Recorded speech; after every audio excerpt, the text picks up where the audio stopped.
तीन प्रकार के दोष हैं। मानस में कहा दैहिक, दैविक, भौतिक, तापा। तीन ताप, दैहिक, दैविक, भौतिक ताप। दैहिक ताप का मतलब समझ में आया? सिर हिला दीजिए, मुंह तो नहीं खोलोगे आप लोग मेरे पूछने पर, हम जानते हैं। दैहिक मतलब समझ रहे हैं क्या? जो शरीर का कष्ट है। ध्यान दीजिए, जीवन में तीन प्रकार के कष्ट होते हैं। पहला कष्ट होता है शरीर से। हमारे जीवन में पहला कष्ट देह का। यहां जितने लोग बैठे हैं ना, और करे में जितने भी हैं, सबको कोई ना कोई कष्ट है। बोलो है? मैया आप सब बहुत सुंदर लग रही हो, बोलो ना, है?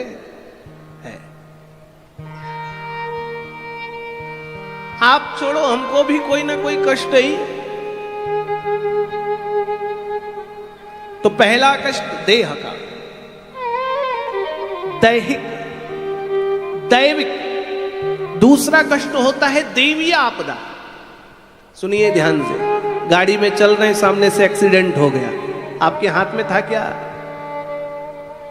एक्सीडेंट करना आपके हाथ में है? नहीं। कहीं यात्रा में गए, पहाड़ गिर गया। उत्तराखंड में सुनते हैं ना, केदारनाथ आपदा हो गई, ग्लेशियर गिर गया, जमीन फट गई, भूकंप आ गया। इधर तो कोयला नहीं है, नहीं तो कोयला क्षेत्र में क्या हुआ? नीचे कोयला जलकर राख हो गया, गड्ढा बन गया और मकान धंस गया, माइंस दब गया, आदमी दब गए। होता है कि नहीं होता है?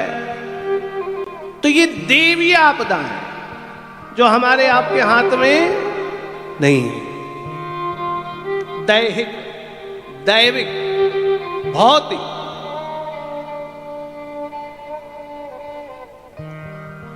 हमारे द्वारा ही प्रकट कर लेने वाली समस्याएं, ये भौतिक समस्याएं। कोई से ज्यादा झगड़ाबाजी कर लिए तो लठिए चलेगा। किसने किया? भौतिक हो गया। जीवन में तीन प्रकार के कष्ट हमको आ सकते हैं, शरीर से, प्रकृति से, और हमारे द्वारा उत्पन्न की गई। सुनिए, और जीवन में तीन प्रकार के दोष हैं जिनका भोग हमको भोगना पड़ रहा है। वो हमारे कर्म हैं। उन कर्मों के लिए कहा गीता में, मनसा वाचः कर्मणा। ध्यान देकर सुनिए, मनसा वाचः कर्मणा। जो मन से पाप हो जाए, हम लोग बहुत सा पाप मने मन कर लेते हैं। कैसा मन का पाप हो गया? मनई में किसी को गरिया दिए।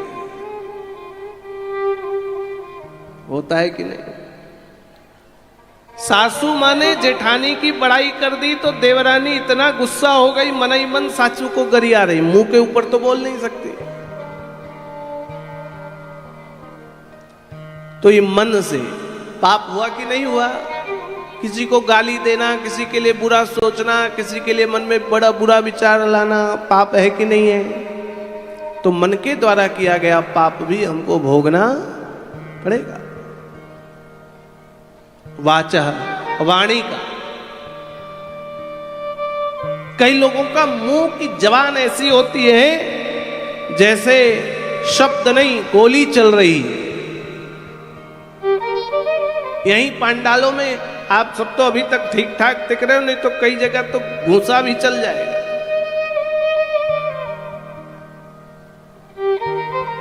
वैसे अधिकतर लोग चप्पल लेके बैठे हैं। नहीं, चप्पल बाहर छोड़कर आते तो ओकरे में झगड़ा होता। यहाँ तो सब अपने पैर के नीचे रखे। अच्छा, चप्पल बोला होगा तो सब लगभग अपना चप्पल टटो भी लिए होंगे। दाएं तरफ रखा कि बाएं तरफ, बोलो टटोया कि नहीं, हाथ लगाया कि नहीं, देख लिया कि नहीं। हमने चप्पल बोला, सब अपना अपना जूता चप्पल देख लिया है। कथवा में ध्यान नहीं, ध्यान कहाँ है? गोड़वा के चप्पल में। कथवा छूट जाए कोई समस्या नहीं, लेकिन चप्पल नहीं छूटना चाहिए। हम लोग मानते हैं यदि चप्पल छूट रही है तो समझो शनि उतर गया, और जो दूसरे चप्पल ले जाता है वो शनि दूसरे का खोपड़ी में भर उठा ले जाता है। अच्छा, कई लोग चालू होते हैं, चालू ऐसे होते हैं कि एक चप्पल वहां उतारेंगे, एक चप्पल ओने। लेकिन चोरों बहुत चालू होता है, वहां भी खोज लेगा, यहां भी खोज लेगा, पुराने चप्पल छोड़कर नए ले जाएंगे। एक प्रसंग ध्यान आ गया, एक आदमी मंदिर गया, कभी नहीं जाता था, पत्नी के डांटने पर मंदिर चला गया। सुनिए ध्यान से, आप ही के वृंदा का कोई था, बोले बहुत बड़ा यज्ञ हो रहा है, चलो मंदिर। अब मंदिर गया, सूट बूट पहनकर बढ़िया नया कपड़ा, नया ड्रेस, भगवान से मिलने जा रहा हूं, जैसे आप सब सुंदर सज धज कर आते हो। कल का पहनना रतिये में रेडी कर लेते हो, सुबह परिक्रमा में का पहन के जाना, आ जाए कथवा में का पहन कर जाना है। क्यों जी, रात में रख लेते हो कि नहीं, तैयारी कर लेते हो ना। 9 दिन का पहनेंगे, सब अलमारी बक्सवा खोल खोल कर निकाल लिए हो। कौन सा सेंट लगाना, कौन सा क्रीम लगाना, कौन सा पाउडर, सब। वो भी आदमी रेडी वेडी होकर बढ़िया नया जूता पहनकर मंदिर में गया तो देखा भाई जूता बाहर खोलना पड़ता, खोलकर मंदिर के भीतर गया, बढ़िया भगवान को प्रणाम किया, बढ़िया प्रेम से पूजन हुआ, बड़ा प्रसन्न हुआ। और खुश होकर बाहर आया तो देखे जूते चोरी। और जोन वहां दरवाजे से पत्नी को गरियाना शुरू किया, कहने लगा ये नया जूतवा हम खरीद कर लाए थे, पत्नी के चक्कर में जूता चला गया। इसकी जिम्मेदारी तो भगवान की है, ये भगवान के कारण जूतवा गया है, अभी जाकर शिकायत करता हूं। अब खूब दंडनाद करके भगवान के भीतर गया, लेकिन कुछ बोला नहीं। बाहर तो खूब चिल्लाया, भगवान के मंदिर पहुंचा, भगवान के पास पहुंचा तो कुछ बोला नहीं। तो जब बाहर गरमा रहा था ना, तो हम जैसा कोई मूर्ख साधु दरवाजे था, वो जब गरमा के भीतर गया, अंदर आया तो हमने बोला क्या बात, बाहर तो बहुत जोर चिल्ला रहे थे, अभी जाके भगवान को सिखाते बताते, कुछ बोला कहे नहीं। बोले क्या बोले, जो भगवान अपने चप्पल नहीं बचा पाए वो हमारे चप्पल बचाएंगे। भगवान की मूर्ति में जूता देखा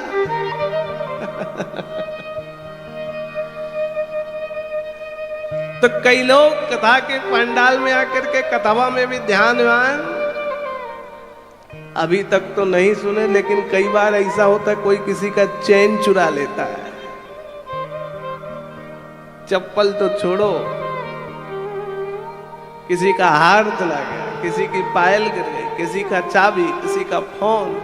ये तो अच्छी बात अभी तक की सब हल्ला नहीं हुआ। कई बार अनाउंस होता है बच्चा खो गया।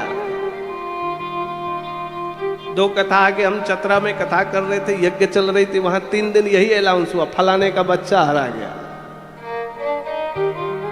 और हरा भी रहा होगा मेलवा में, क्योंकि मैया तो आइसक्रीम खाने में व्यस्त हो गई और बच्चा कार्टून देखने में व्यस्त हो गया। इसलिए कथा में ध्यान लगाइए, भगवान 3 दोष हमसे होते हैं, मनसा, वाचः, वाणी का, और कर्मणः, जो हम करते हैं। हमने किसी के लिए कुछ गलत किया, भगवान राम ने कहा है सपने हूं न देखई परदोषा, स्वप्न में भी किसी के प्रति अनिष्ट की कामना लाओगे वो आपका दोष है। इसलिए सोने में भी स्वप्न में भी किसी के लिए गलत विचार लाना पाप है।